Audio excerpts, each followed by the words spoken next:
First the chain, then the reaction. Those boos for Alberto Contador as he stood on the podium yesterday evening with the instant moral judgment of the crowd on his actions in attacking and taking the yellow jersey from Andy Schleck after the Saxo Bank rider had lost his chain on the climb of the Porte de Balèze. Since then, we've had reaction to the reaction and something of a retraction, if not quite an apology, from the new race leader, although there are plenty of people on the race who insist he has nothing to apologise for. Before we get into all that, though, let's start with the incident that set it all off. As we see the move from Andy Schleck, I'm glad our cameras cut back to that one, and it's not Contador yet who's reacted. Now he has. It was Vinokourov. Well, Vinokourov what's happened? His chain's off. Schleck's chain's off. Yeah, well, his chain has jammed and Contador's gone. Well, this is terrible. Terrible for Schleck, certainly. By the time he got going again, he'd lost his 31-second lead, and descending on his own, lost a little bit more. He was furious at the finish, and after Contador had his uncomfortable spell on the podium, trying his best to react as though the boos were cheers, Schleck delivered his own short message directly into his rival's ear. What effect either or both had on Alberto Contador, we can't say for certain, but last night from his hotel room, he issued this hybrid apology come explanation. Hola a todos, hoy he conseguido subir al podium, estoy contento por ello. El problema han sido las circunstancias. Justo cuando he atacado ha tenido un problema mecánico Andy en la última subida. La carrera estaba totalmente lanzada y bueno, tal vez me he equivocado, ¿no? Lo siento. En esos momentos lo único que piensas es en ir lo más rápido posible. Y bueno, estoy descontento en el sentido de que para mí el fair play, el juego limpio, es importantísimo, ¿no?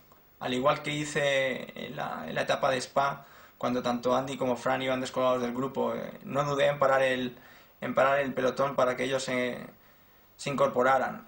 Recibí muchísimas críticas por parte de gente, ¿no?, por haber hecho eso, sobre todo después de que en la etapa del pavé, cuando hubo la caída, pues se cortó todo el pelotón a consecuencia de ella y hizo que Andy cogiera ventaja con respecto a mí, pero yo siempre lo zanjo con que lo volvería a hacer, ¿no?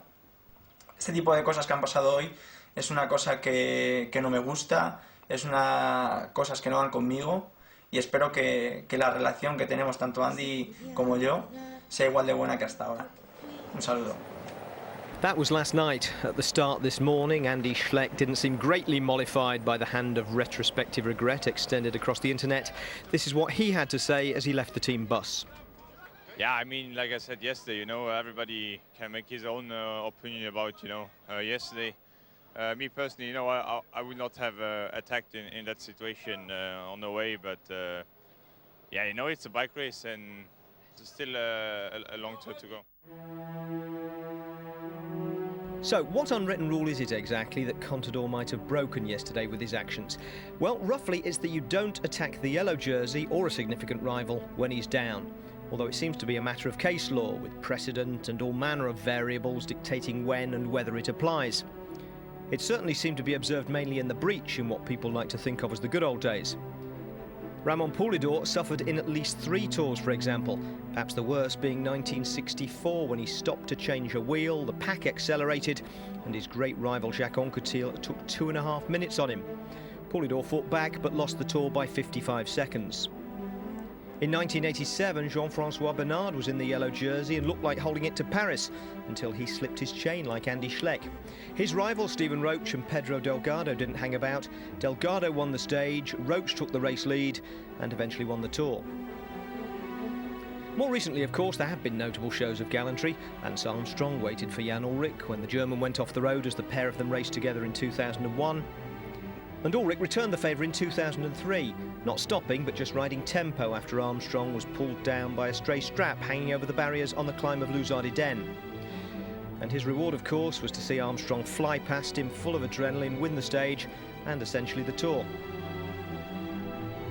Of course, in this Tour, as Alberto Contador has been keen to point out, he and plenty of others slowed down on stage 2 when Andy Schleck went down in a crash with his brother Frank and half the rest of the field.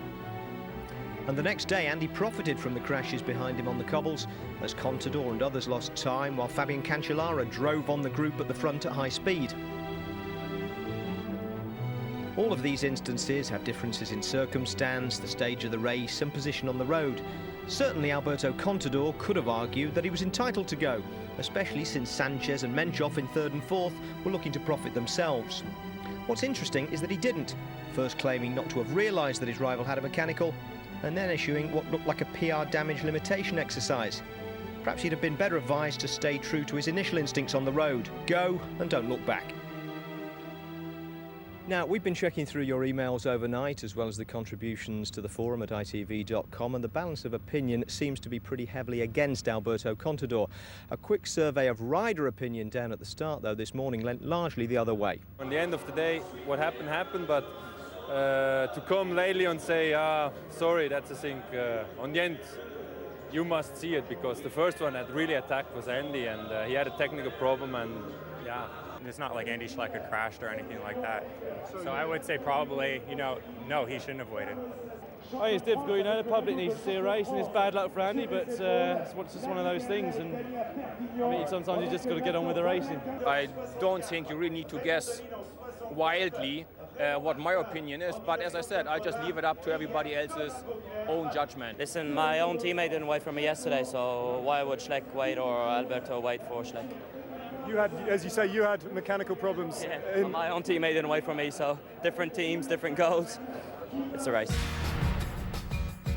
And of course, here's what all that talk does to the standings, which is absolutely nothing. Alberto Contador leading this race by 8 seconds from Andy Schleck now, 2 minutes from Samuel Sanchez. Then it's Dennis Menchov, Jürgen van den Broek, Robert Hesink, Levi Leipheimer and Joaquin Rodriguez. Relations certainly didn't look as though they'd been repaired down at the start this morning. No greetings exchanged between Contador and Schleck. In fact, Schleck, who's leading the young rider competition, declined to take up his place at the front of the peloton with the rest of the jersey wearers, starting the stage at the back of the field. Contador was in the race leader's customary position up at the front as the race rolled out through the crowds in Bagnères de Luchon towards an absolutely massive day's climbing.